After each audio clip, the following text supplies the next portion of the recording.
That afternoon turned into a nightmare. The insults, the prejudiced questions, and then a nasty offer to settle it quietly. But when she refused to be subdued, refused to compromise with corruption, what she received in return was not justice. It was the cold, metallic click of handcuffs tightening around her wrists, right in front of curious onlookers. Humiliation. The treatment of a criminal. But the officer didn't know that the woman he had just handcuffed was far from ordinary. Because on her wrist, beneath the cruel steel, was a small device, a smartwatch, that was about to summon a storm of justice beyond his darkest imagination.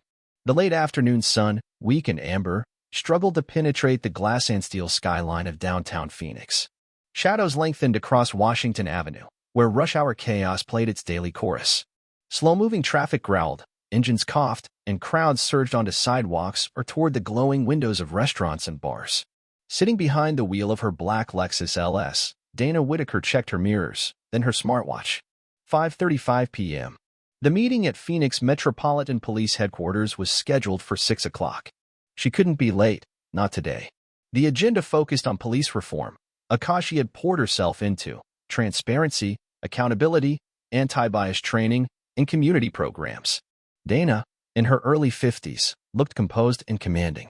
Her tan skin, sharp brown eyes, and tailored navy suit exuded confidence. A pearl necklace peeked from beneath her collar, and her smartwatch gleamed. She signaled and guided her vehicle toward the street that led to the station. Everything was smooth until flashing red and blue lights filled her rearview mirror. A brief siren blurted.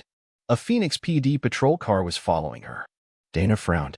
She hadn't been speeding, hadn't violated any traffic laws. Was it random? Or something else? She glanced again at the time, 5:37. This was a delay she didn't need. Nonetheless, she carefully pulled over between a pickup truck and a hydrant. She applied the handbrake, turned off the engine, and rolled down her window.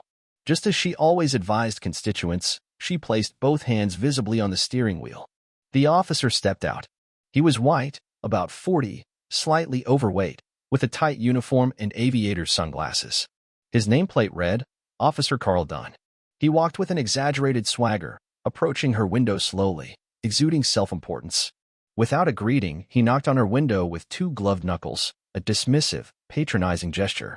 "Do you know why you were stopped?" he asked, his tone thick with suburban disdain. "Good evening, officer." "I'm not sure. I'm on my way to a scheduled meeting at the police department," Dana said clearly, calmly. "Police department?" he echoed, suspicious. "What for?"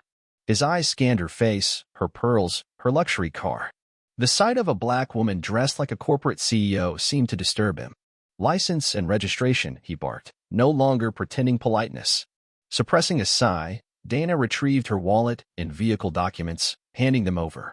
Dunn took them wordlessly and began flipping through them at a snail's pace, all while sneering at her.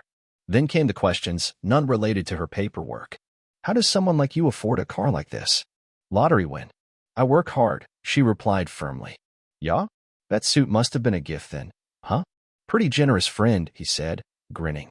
Dana bit her tongue. Her blood boiled, but she stayed composed. "Officer, what traffic violation have I committed?" she asked, voice steely. Dunn smirked. "Here to bail out your boyfriend?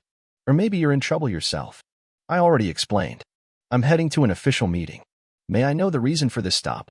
He decided to escalate. "You changed lanes without signaling. Almost caused an accident." A blatant lie. "That's not true. I signaled clearly," she said. "Oh? Calling me a liar?" "You're antagonizing an officer now," he snarled. He looked around. A few pedestrians had stopped to watch. His tone dropped, conspiratorial and slimy. "This kind of thing doesn't have to go to court. We can handle it here." Quietly. Dana felt a wave of disgust. "If I broke a law, give me a ticket. Otherwise, I have nothing to say," she said coldly. That rejection hit him hard. Enraged, he growled, "Step out of the vehicle." She complied, unlocking the door and stepping onto the sidewalk. Several passers-by raised phones discreetly. Dunn gave a strange order, hands in front. Dana hesitated but complied. He cuffed her, not painfully, but firmly enough to humiliate. Then loudly declared, "You're under arrest for resisting arrest." People gasped. Dana was stunned, but she didn't break. Her hands, cuffed in front, left her just enough mobility. As Dunn turned away, she raised her wrist to her mouth, pressing a button on her smartwatch. "David," she whispered, "this is Dana Whitaker." Arrested on Washington Avenue by Officer Dunn. Badge 622. No cause. Need emergency response. In his downtown office, Police Chief David Abrams was sorting paperwork when his phone buzzed. He heard Dana's voice. His blood ran cold. The governor of Arizona, handcuffed by his own officer? Abrams slammed the emergency channel open. All units, downtown. Code 1033. Governor in distress on Washington Avenue. Move. Within minutes, the sound of sirens filled the air. Dunn looked up, puzzled, as a fleet of squad cars and SUVs descended on the street. They screeched to a stop, surrounding him.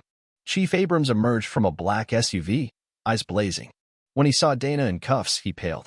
"Governor Whitaker, what in God's name happened?" he asked, horrified. Dunn turned to the woman he had mocked. "Governor?" His eyes widened. Dana lifted her cuffed hands. "This officer stopped me without cause. Insulted me. Tried to bribe me. When I refused, he arrested me." Abrams turned to Dunn. "You handcuffed the governor?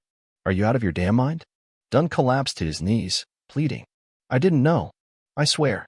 Please, don't ruin my life." A senior officer removed Dana's cuffs. She rubbed her wrists and stood tall. "Chief Abrams," she said firmly, "this cannot be brushed aside. I want a full, public investigation." "You have it," he replied. Effective immediately.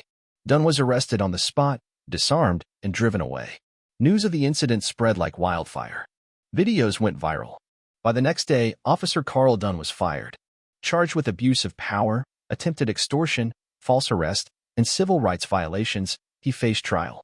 The evidence, dashcam footage, witness videos, testimonies, was overwhelming. He was convicted and sentenced to 8 years in federal prison. Weeks later, Governor Dana Whitaker stood before a packed press conference.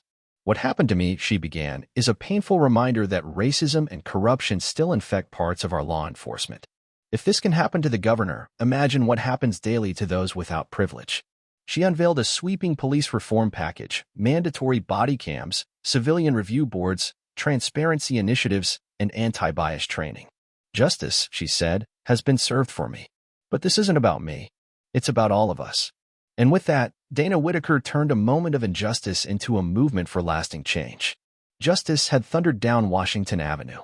But the real storm had just begun.